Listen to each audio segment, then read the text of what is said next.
So this is the number one reason why people can't connect with the spirit world, or why you're having difficulty communicating with your loved ones and connecting with your spirit guides. It's because you have unrealistic expectations. It really is that simple. We've all seen those professional mediums or those famous mediums on stage doing their thing, and it looks completely unrehearsed. It looks totally natural, and they're just bringing through somebody's loved one, and it's all happening very easily and effortlessly. Well, the thing of it is it doesn't always look like that. And well, it does look like that, right, when you're connecting with them, but it doesn't look like that always on the inside. As a matter of fact, on the inside, what the medium is going through looks nothing like what they're projecting when they're on stage or when they're doing a reading. And here's what it's like. Here's what it's like to be on the inside of a medium. You feel like you're making it up. It really is. You feel like you're making it up. But the people that do it so naturally and that seem really good at it are just comfortable feeling that way. And so they continue with the reading, and they trust what they're feeling. They know that that is part of connecting with the spirit world, all right? Because the spirit world uses our imagination. The spiritual world uses those things in order to help us connect, to press upon us certain impressions and communications. And so if we're discounting our imagination, then we're not really opening ourselves up to be able to communicate with our loved ones and spirit guides. Now, there is a difference between the images you receive from the spirit world and the images that you receive from your own imagination, where you clearly are making things up. And the way that you really want to tell the difference is by the way that it feels, right? When you're connecting with a spirit, when you're communicating and you're receiving images, and when I say receiving images, what I mean is the spirit's energy is painting an image in your mind's eye, and it starts to look like this thing, whatever, a scene unfolds, the spirit starts to emerge, or a picture or a fragment of a picture. You just start to get some sort of imagery that you're picking up on through the spirit's energy. And as it paints that image in your mind's eye, it starts to get clearer. Now, the next thing, you might start to hear a sound, right?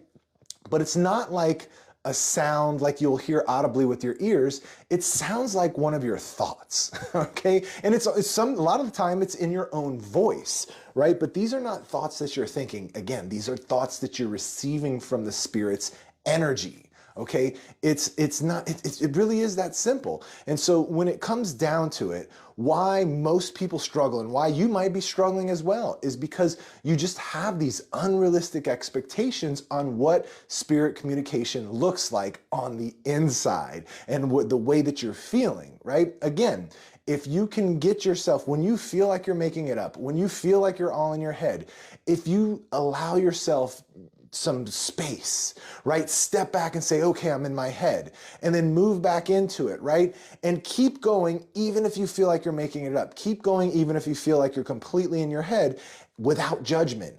Judge the experience afterwards, because what happens is people keep communicating, or people stop prematurely, right? People will be talking with their spirit guides and like, oh, they're not coming, right? Or, oh, they're ignoring me, right? Or, oh, my loved one never comes. Well, that's not really true. The second you think of them, they are there.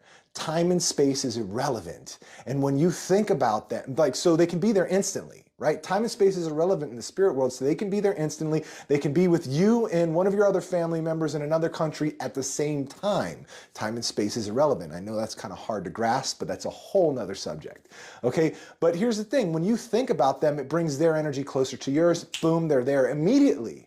And so when you're trying to connect with them, aren't you thinking of them? Absolutely. And so they're there. But what happens is people start to be like, they'll get something. They'll be like, oh, I felt a little tingle. I started to get an image like they were standing on my side. Oh, I'm just in my head. I'm making it up. This is no good. I can't do this. And they walk away. Whereas a professional medium, somebody that you see demonstrate on stage, somebody that has been in a crowd in front of lots of people, when they feel that, they say it. I have a gentleman here and they're standing right next to me and they're wearing a tuxedo with a top hat and a cane, right? And a purple tie, whatever, right? And they're saying it and they feel like they're making it up, but they're saying it. And so that builds this momentum where eventually you kind of get into the flow and then you're there. And then it's like riding this wave. You couldn't even stop it if you wanted to, okay? So, hey everybody, thanks for all the likes and sharing the live. And I see a lot of you are coming in just fresh. If you have questions about what I'm talking about, or do you have any questions about anything here, feel free to jump in and ask in the comments. I'll go to the comments and see if I can see anything now. Do we reincarnate? Yeah, absolutely. Absolutely, Maria. Elizabeth, thank you. Welcome.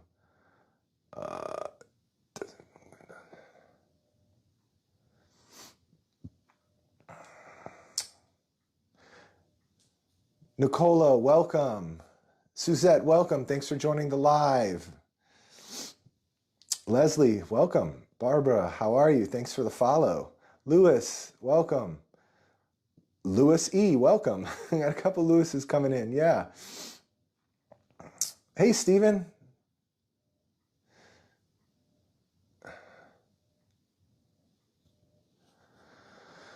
Junior, I'm sorry for your loss. I'm so sorry. And, here's the thing, we say loss, right? And it's difficult, right? There is the loss of their physical presence, right? When we lose somebody, and I don't think we ever really heal from that, but we definitely can get to a better feeling place. And I've seen so much healing come through people being able to connect with their own loved ones, not necessarily getting a reading from a medium, although I have seen that healing as well when you have proof and evidence that your loved one does, that they're still around, right? That they're here, that they just exist in energy form. But I have never seen the level of healing that I ever, when somebody connects with their loved one the first time and they just know, and it's undeniable, and it's just amazing and wonderful. And so while, we may lose their physical presence, their energy is still there. It's with us. We can connect with them. We can maintain a relationship with them in the spirit world, although it does look completely different. And we still have to deal with the pain of their physical loss. But in those rough moments, in those rough times when, it's getting really tough, it sure makes it feel a lot better whenever you're able to connect with them and communicate with them in those moments. Genesis, well, hi. Carrie, hi.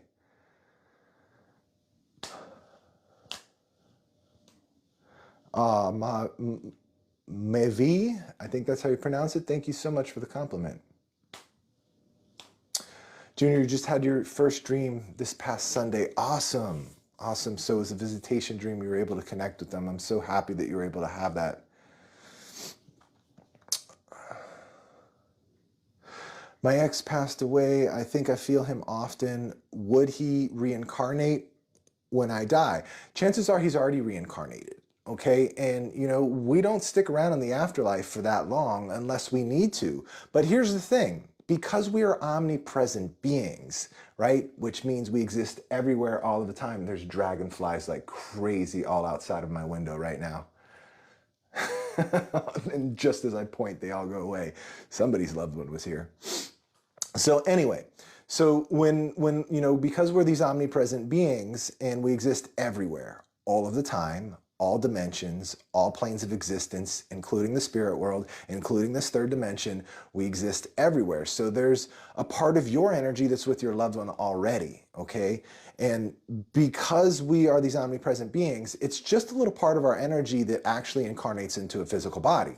And so when we incarnate into a physical body, like I said, it's like a sliver of our energy. The rest of us is non-physical in these different realms and dimensions. And so even if we've pulled that little bit of energy out of a physical body and reincarnate into a new one, all of the memories, all of the personality, all of the things that you knew about that person that you shared a life with are still held in the totality of who they are, in that main energy signature that's omnipresent. And that's what we connect with when we communicate with them. So it doesn't even matter if they've reincarnated. We can still connect with our loved ones that we were here with.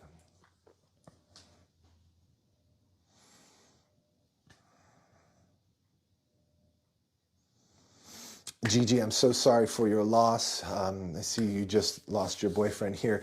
If you go to the link in my bio, you can download my free spirit communication guide. It's kind of like it'll give you some frameworks to start experimenting and playing with. A lot of people find it highly effective and are going right on into conversations with their loved ones. And again, it's not like a hard set in stone rule book, but it is like an instruction manual that will walk you into it, okay? And then you just modify as you go. It's a set of frameworks that I found to be highly effective. Suzanne, I'm glad you found me as well.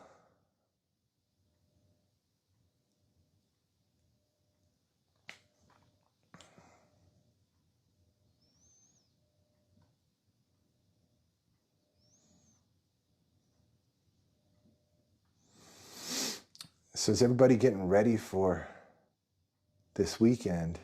Friday night here. I'm in Tampa, Florida. It is so freaking hot.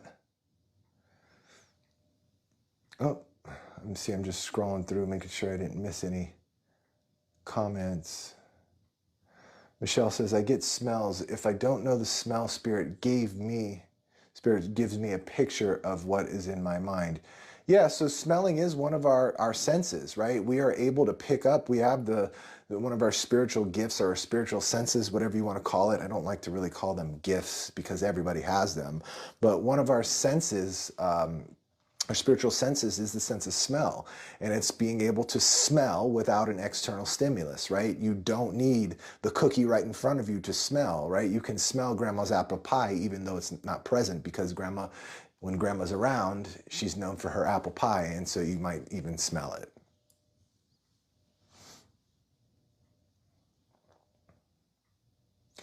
Yeah, Florida's really hot and humid.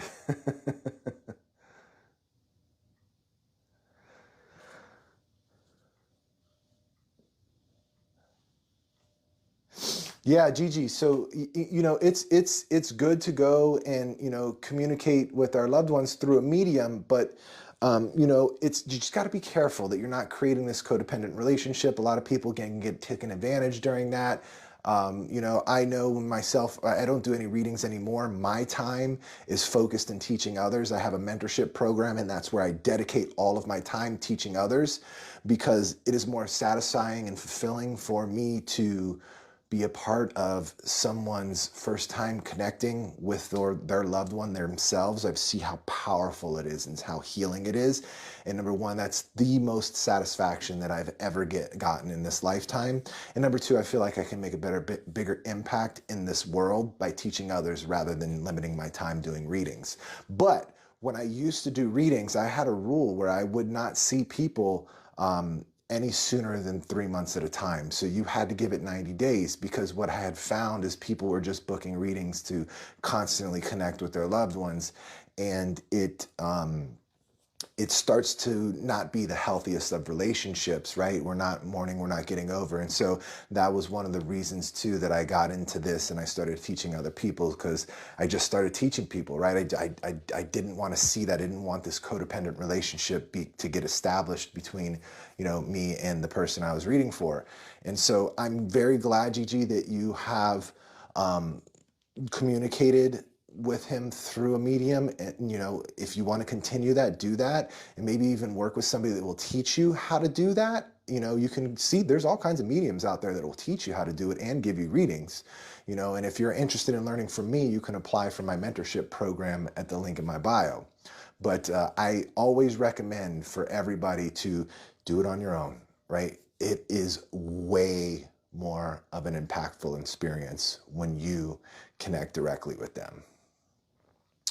Yeah, Dark Princess, you can also connect through visitation dreams, but these dreams feel very real and lucid. And so, what I have experienced whenever there's a visitation dream is that we're actually, we're sleeping and the body's asleep, but the conscious mind has relaxed enough, excuse me, for us to get into a receptive state where we're actually able to connect with our spiritual abilities a little bit better, and we're actually visiting with our loved one in real time, and it's not really a dream.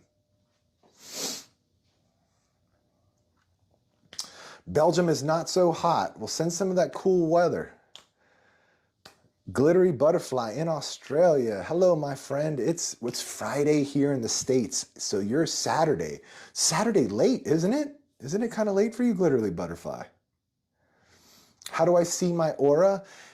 So one of the ways you can see auras, everybody can see them. There is no limitation. Every single person can see them with their physical eyes. You don't even need spiritual abilities. So the way that you're going to do it, and sometimes it's a little bit difficult on the screen, so you may not be able to see mine, so don't. So if you try this and you're trying to look at mine, you may not be able to see it, okay? But what you can do is have somebody stand in front of a white wall and stare intensely right at them, okay? And you'll see in your peripherals, you'll see the outline of their energy, right? You'll see the colors, you'll see, the waves. It looks like gas fumes, mist, and sometimes there's like a solid bright ring around it with mist coming off of it. That's the easiest way to see, that I've found, to see someone's aura. You've got to really stare intensely and it just becomes so obvious, right? That you just see it there. How can I connect with my father? I miss him so much. So, the best thing, if you're just getting into this, right, there's two things that I have to offer, right? And I recommend this to everybody, whether you want to work with me, whether you want to learn from me or not. The best thing that you can do is start to watch a ton of my videos, watch videos on this, see what resonates with you, and whatever resonates with you, don't just adopt it as truth.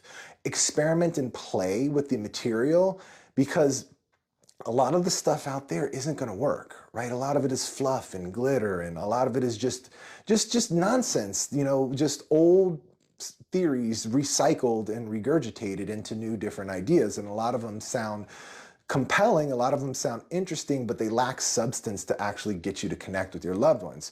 So it's important we don't start adopting things as truth.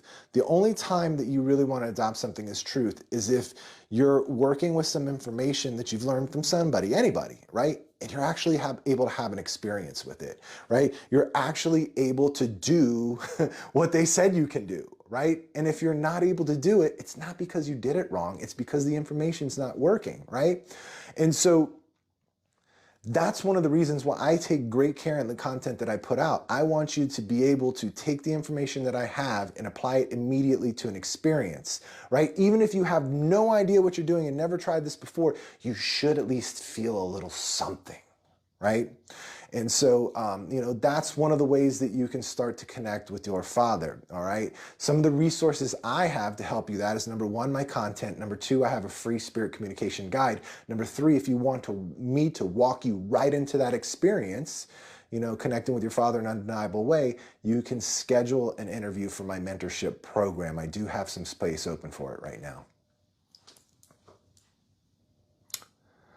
Carrie, thank you. How do we know when we're talking with our spirit guides?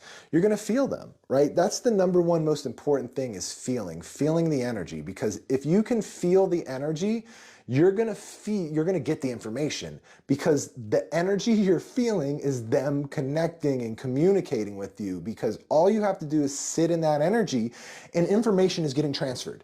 And so if you can feel the energy, if you sit there and feel long enough, something's going to come to your awareness. You're going to hear it, see it, feel it, or know it. And it's going to come in a way that's undeniable.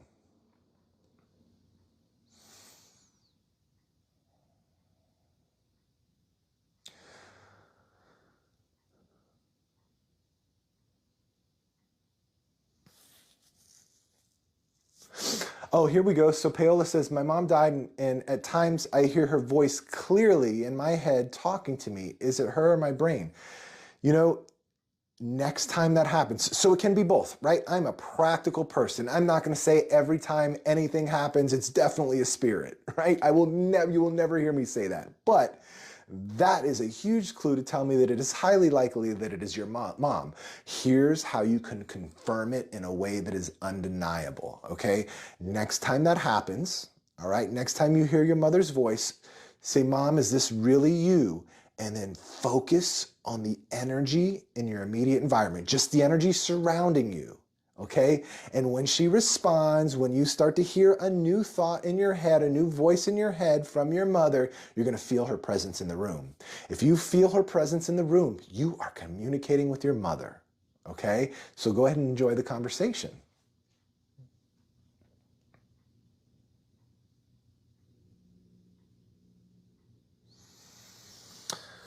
Dark Princess says, my dreams oddly come true. It's a family thing. I never got to learn about it. And so, yeah, a lot of people are predisposed to have premonitions. A lot of them come through dreams, seeing things that happen before they happen. That's really what's called a premonition. Oh, Vivian, you like my shirt? Thank you. I just got back from the gym a little while ago. This is my gym shirt.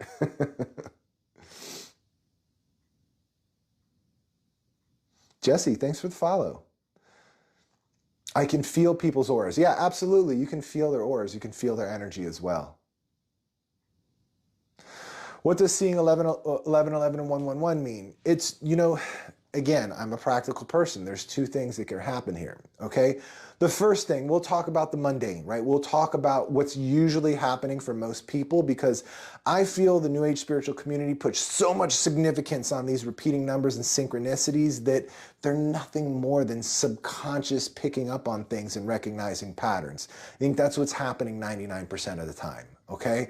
And so, you know, you're just pre-programmed, right? You've assigned some sort of meaning or significance to these numbers and synchronicities, so you're going to notice them everywhere.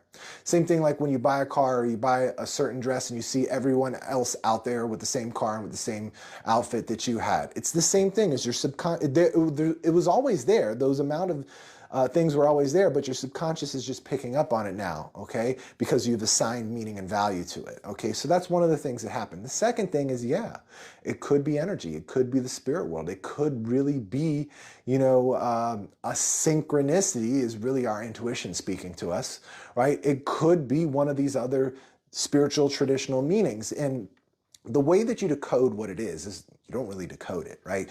If you're going looking up the meaning of 111 or the meaning of 1111, you're going to read someone else's interpretation based on whatever. Maybe they channeled it or say they channeled it. Maybe they looked it up from somebody else, whatever it may be, right? You're reading someone else's interpretation. It could mean something totally different to you. Here's how I encourage you to treat those repeating numbers and what I do.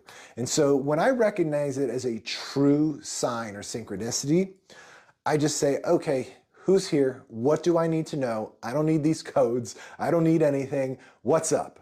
And I connect with the energy around me. And usually it's like a loved one, or usually it is my intuition speaking to me, or sometimes it's an energy in the environment that's trying to warn me about something. Okay, and so when I notice that, I treat it as like somebody knocking on the door, and I go answer the door. That's it. I don't need to I don't want to communicate with you in codes. I don't want to look up meanings. I don't want to do any of that. Let's just talk. All right. And a lot of times when I do notice these things, it's because I hadn't been paying attention, right? And so these things will jump out to grab you and knock on the door. How do you explore but protect yourself from bad things? I never do any kind of protection. I never do anything. I never do any of that. And here's the thing. Everybody's like, oh, freaks out about that. Listen, there's dark, heavy energy that exists out there. And unless you're out there fucking around with it, trying to dive into it, trying to work with it, chances are you're almost never going to experience it, okay? You've been conditioned by Hollywood. You've been conditioned by the church to believe that there's demons, to believe that there's all this scary shit that's going to kill you, suck your soul, drag you to these horrible, evil places. All of that is bullshit. All of that is bullshit to prevent you from connecting and finding out the truth.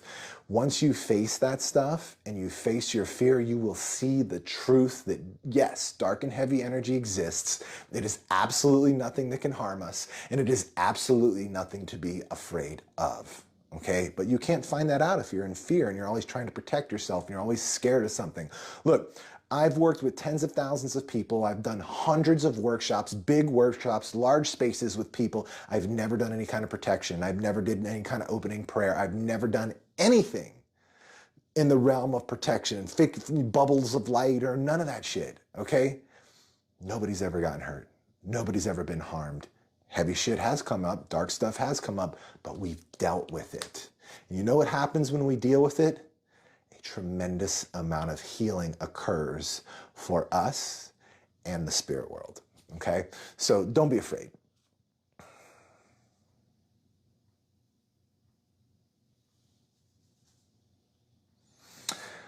I am Portuguese, I am not Brazilian. And so I know it's, similar.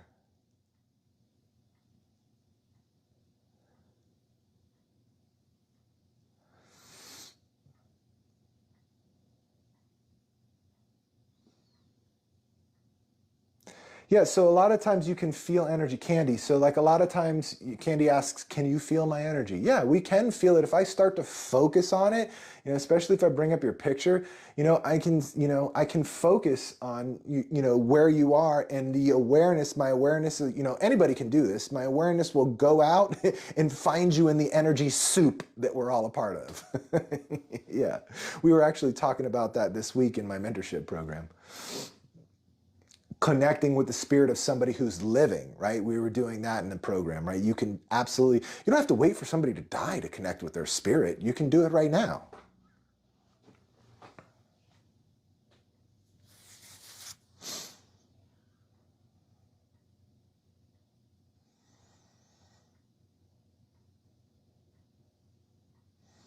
Bella, I appreciate the love, support. Thank you.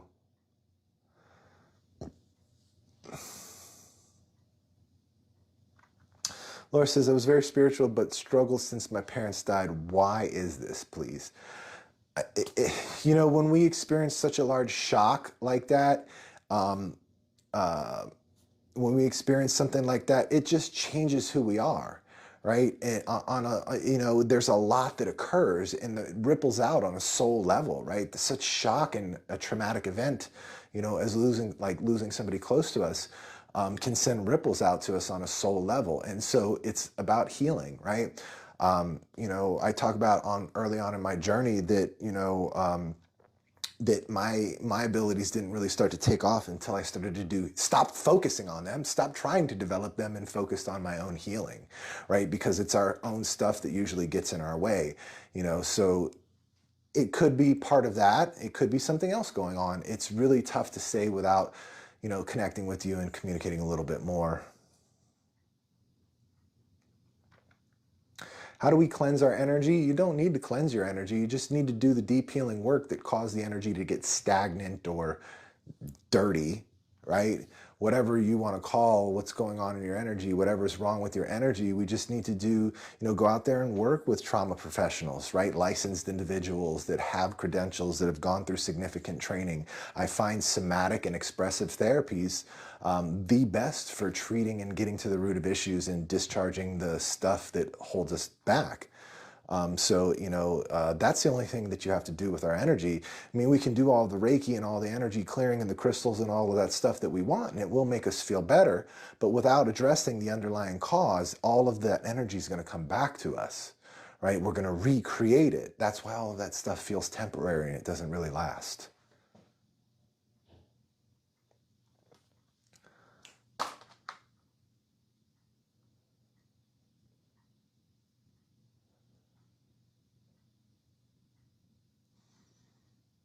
What about psychic attack? Same principle, right? So here's the thing with psychic attacks. Same things. I'm going to give you a really good analogy when it comes to psychic attack, when it comes to spells, when it comes to black magic, when it comes to any of that stuff. Here's the thing. Okay, what is it? When we come down to it, what is a psychic attack? It is a projection of an intention that is negative. Right? So we're projecting an intention that is negative onto someone else. All right? And so whether it is to cause them harm or whatever it is. So here's the thing. Here's the real world analogy, okay? Let's say there's two different scenarios. Okay, scenario A. All right, there's somebody who's extremely insecure with their intelligence, okay?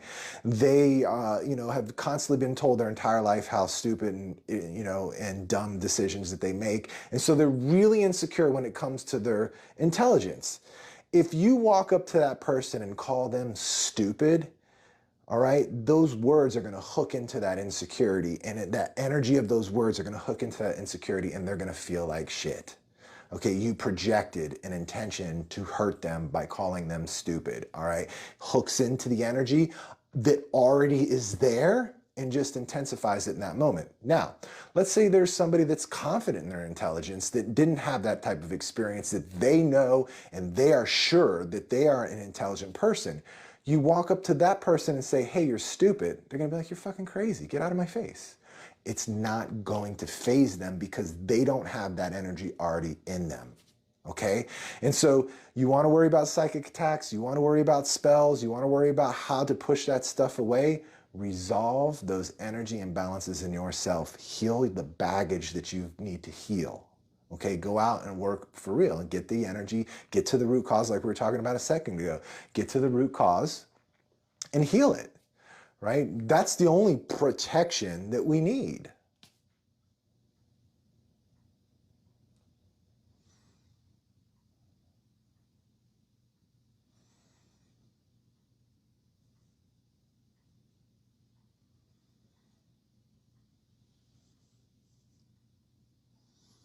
Can you see an aura from a picture? No. No, you can't. The energy is not there in the picture. I mean, it kind of is in the picture, but it's not in a way that it's the actual person standing in front of you. You can get an idea of it in your mind's eye of the aura, but you're not going to see it with your eyes. Everybody can see it with their eyes. I talked about that a few minutes ago.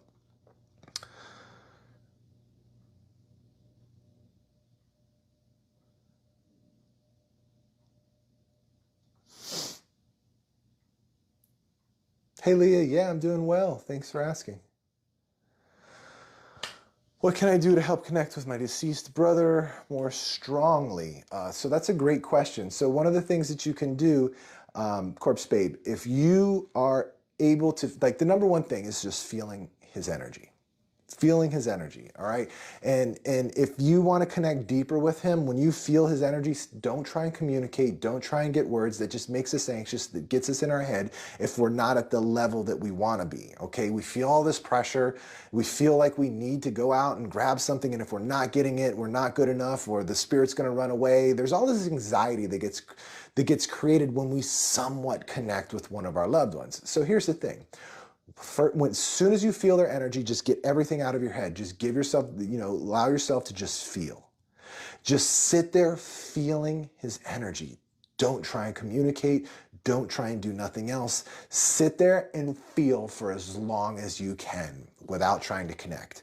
Okay, whether it's 15 minutes, whether it's 5 minutes, whether it's a minute, whether it's 30 minutes, whether it's an hour, sit there and feel without the expectation of communication, with the only expectation of just that feeling intensifying. And what you're going to notice is that feeling indeed will intensify, and it will get crazy, and you will have your undeniable experience with your brother.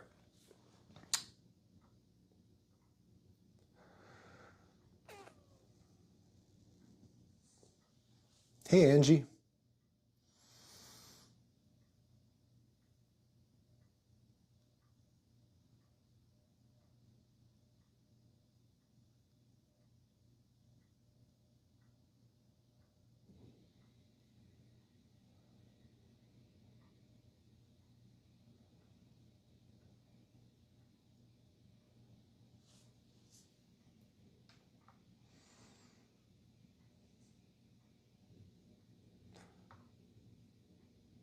Pammy, you're welcome. Myra, thank you.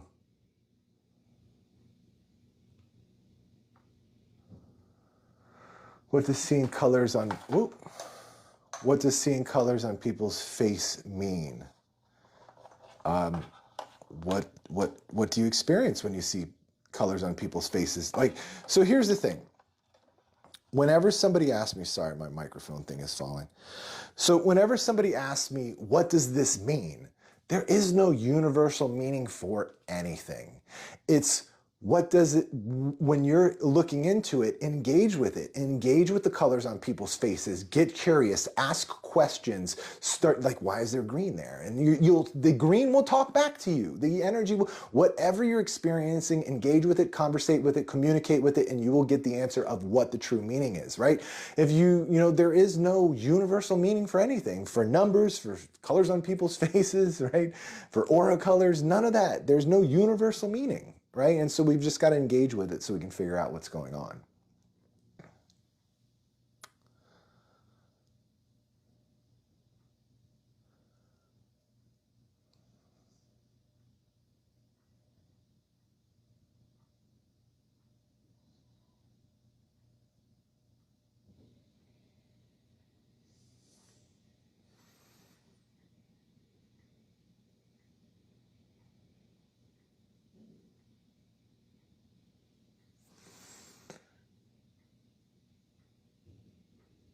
Hey Tina, how's it going? Long time no see.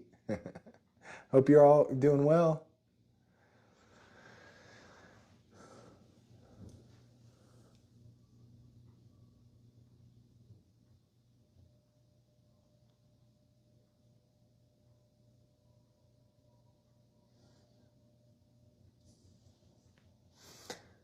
Hey Carrie, how's it going?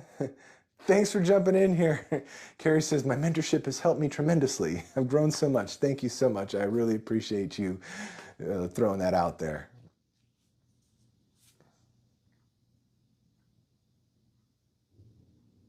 Hope you're doing well. Pop into a class anytime.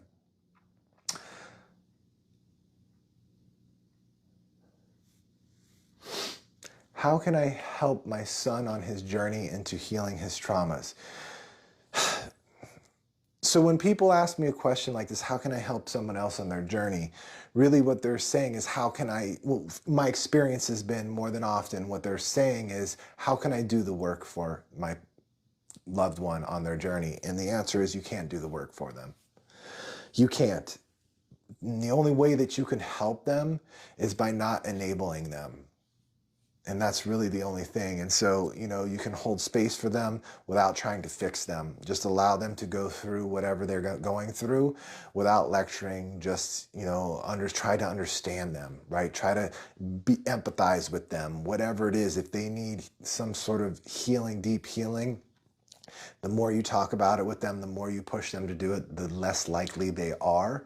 So all you have to do is talk about how you feel, talk about how they feel, listen to how they feel. More listen, right? Listen 10 times as much as you speak and just hold that space, because them talking to you is fucking healing. Nobody lets people who are experiencing pain just talk about it. We all want to fix them and make them feel better and hug them and give them tissues and not let them cry and get them feeling better as fast as possible, where 99% of the time, the right thing to do is let them fucking cry and get it all out. And so if we can allow and hold that space and allow them to feel on a very deep and emotional level without interjecting, just by allowing our presence to be there, all right? And let them come and give you the hug, okay? That's the best way we can help somebody on their journey.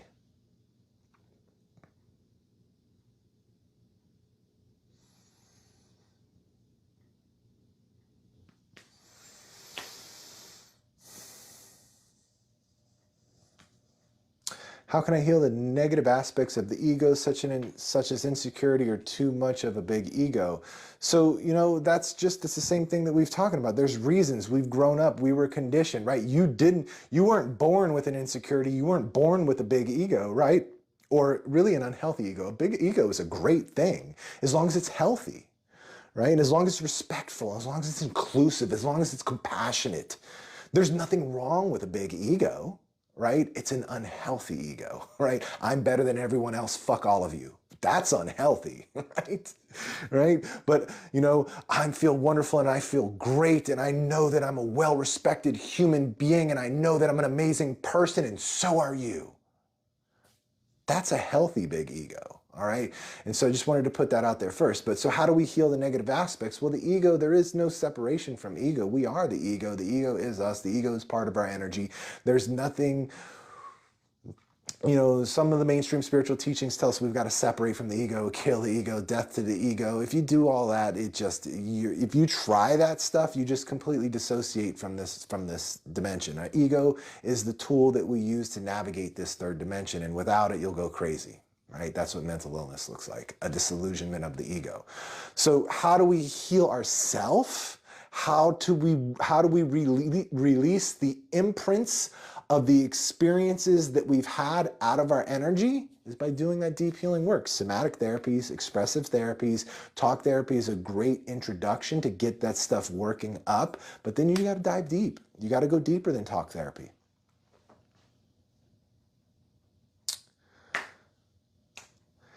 Is that how we heal from a loss? By crying it out? I don't think we ever heal from a loss. That's the tough part. But we get to a better feeling place, and that's certain. But I don't think we ever fully heal. And yes, by crying it out, it allows us to discharge the energy of grief. So you're not carrying so much grief with you at all times. You're able to discharge it. I think everybody should have 90 days off work whenever they lose a loved one, because if you can give yourself the space to discharge grief for 90 days without worrying about having to be tough or rough through it or dissociate from what happened, I think that there would be a lot healing a lot faster.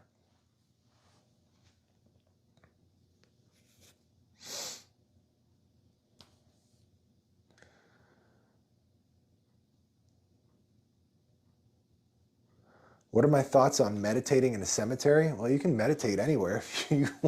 I don't necessarily prefer to meditate in a cemetery. I like going into the woods, and I mean, unless it's like a beautiful cemetery in nature, like, and I guess I would. But you know, what you mean is, what are your thoughts about going and connecting with the spirits that are in a cemetery? Do it. You know, my girlfriend goes all the time. She goes to the mausoleums and you know, she takes her daughter and does all that. You know, I'm not really into that, going out and like just looking for them, right? If I see them out there, then that's another thing. But my girlfriend, she's really into that, and so she'll go to cemeteries and be out there all night. And I go with her sometimes, but it's just not my cup of tea. But if it is yours, then go. It's a lot. It can be a lot of fun. I'll tell you that. You'll definitely have an interesting night, right? So start taking your dates to the cemetery to communicate with the deceased. That's my advice. I do not believe in Jesus Christ, Lord, or any kind of God or anything. I believe that we are all individual God creators, and collectively we are dreaming everything into existence. So in essence, I think it's the reverse of religion, right? If there truly is a God, he or it is created in our image, not the other way around. And the reason I don't believe in that is, like I said, it's not just some superficial thing. It's because my spiritual experiences has shown me, right? And the logic, right? If, you know, I love what Neil Tyson deGrasse says about, you know, he's a scientist, and he talks about there is no scientific evidence of God. And what he does, he goes, you know, if you read in all of the religions around all of the world, there's really two things that God talks about: is that he is all knowing, and that he is all loving. Okay, and if you look around the world and you see things like child leukemia and, you know, diseases and famine and hunger and all of those things, if you look around the world, there is no evidence of a God that is all knowing or a God that is all loving. All right, and so, I mean, I really resonated with that when he said that. But, you know, aside from that, aside from my logic telling me that there is no God, my own personal experiences and spiritual experiences has validated that as well.